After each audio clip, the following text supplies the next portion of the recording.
Dimanapun kalian berada, pasti gampang banget buat nemuin warung pecel lele pinggir jalan yang kayak gini. Enak, mudah didapat, harganya ramah di kantong, dan mengenyangkan. Bikin warung pecel lele diminati hampir semua kalangan. Bahkan di Kamboja aja, sampai banyak banget yang jualan pecel lele. Uniknya lagi, desain spanduk tenda pecel lele punya ciri khas sendiri dan hampir sama semua. Kira-kira kenapa ya? Dan kenapa juga dinamain pecel padahal nggak ada bumbu kacangnya? Yuk kita bahas sejarahnya dan rahasia di balik desainnya yang khas.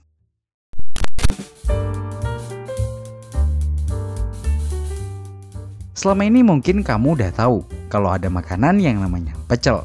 Isinya adalah aneka sayuran yang direbus, lalu disiram bumbu kacang gurih legit dengan sedikit cita rasa pedas. Biasanya didampingi dengan telur mata sapi, kerupuk, dan aneka lauk lainnya. Sementara itu, kalau kita lihat pecel lele, kuliner pecel kayaknya jadi kehilangan jati diri.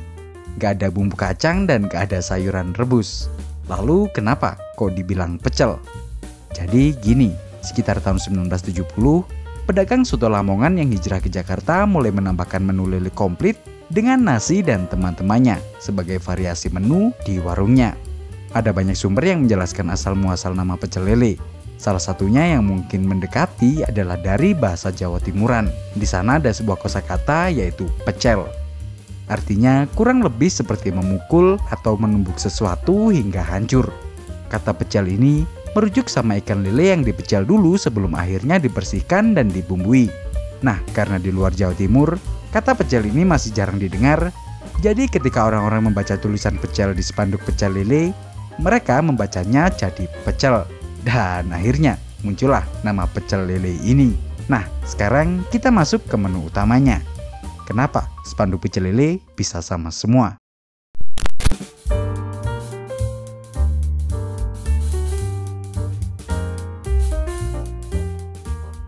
Jadi pada tahun 1970-an, teknologi belum secanggih sekarang.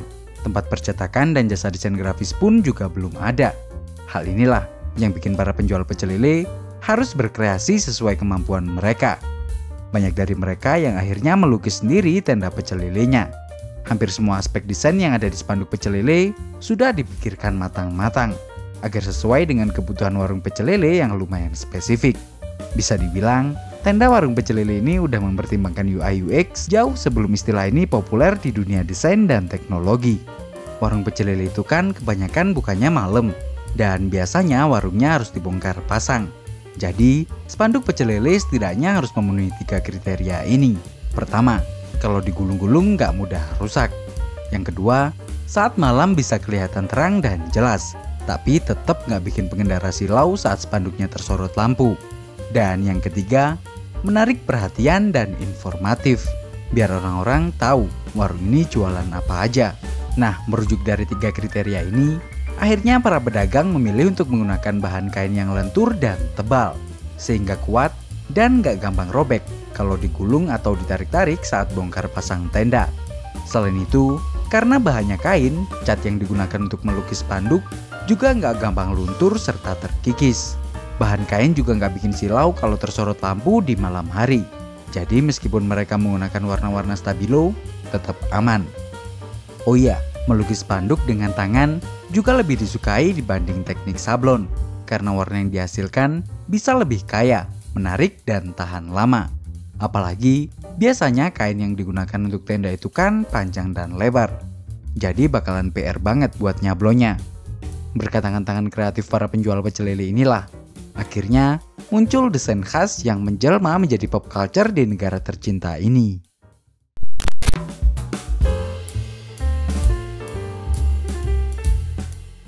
Sampai saat ini, teknik-teknik pembuatan spanduk tenda pecel lele tetap dipertahankan. Bagi para pedagang pecel lele, spanduk ini udah jadi bagian dari budaya dan memberikan ciri khas untuk kuliner pecel lele itu sendiri. Bahkan di Lamongan, the home of pecel lele, ada desa yang namanya Bulu Tengger, desa yang dijulukin sebagai desa letter. Letter adalah penyebutan warga lokal untuk spanduk pecel lele.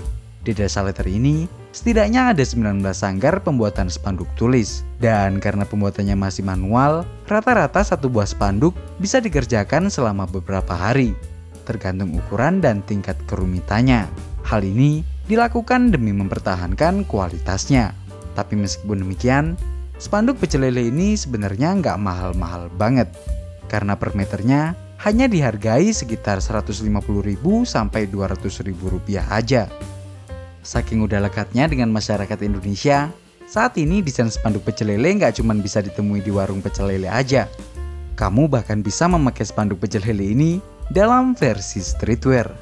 Sulaiman Said, desainer sekaligus pemilik brand clothing Kamengski, mengadaptasi desain spanduk pecel lele yang ikonik ini dalam satu koleksi yang dirilis Kamengski pada tahun 2017. Desain spanduk pecel lele dipilih karena menurutnya desainnya sangat dekat dengan masyarakat Indonesia. Warnanya yang jreng, disertai dengan gambar ayam, lele, serta hewan lainnya sesuai menu, juga seolah memberikan nuansa streetwear yang kental namun tetap melokal. Dalam koleksinya, Kamengski mengadopsi desain spanduk pecel lele dalam kaos, bucket hat, dan kemeja. Dari street food sampai streetwear, spanduk pecel lele dan desainnya yang khas jadi contoh menarik gimana kuliner ikut berpengaruh dalam memperkaya warisan desain di Indonesia. Kira-kira apalagi desain ikonik yang kamu pengen tahu sejarahnya? Tulis di kolom komentar ya. Share ke teman-teman kamu kalau info ini menurutmu menarik. Dan jangan lupa buat subscribe channel kami dan follow juga Room49 di Instagram. Sampai di sini, jika ada salah kurangnya mari kita diskusikan di kolom komentar. Thank you.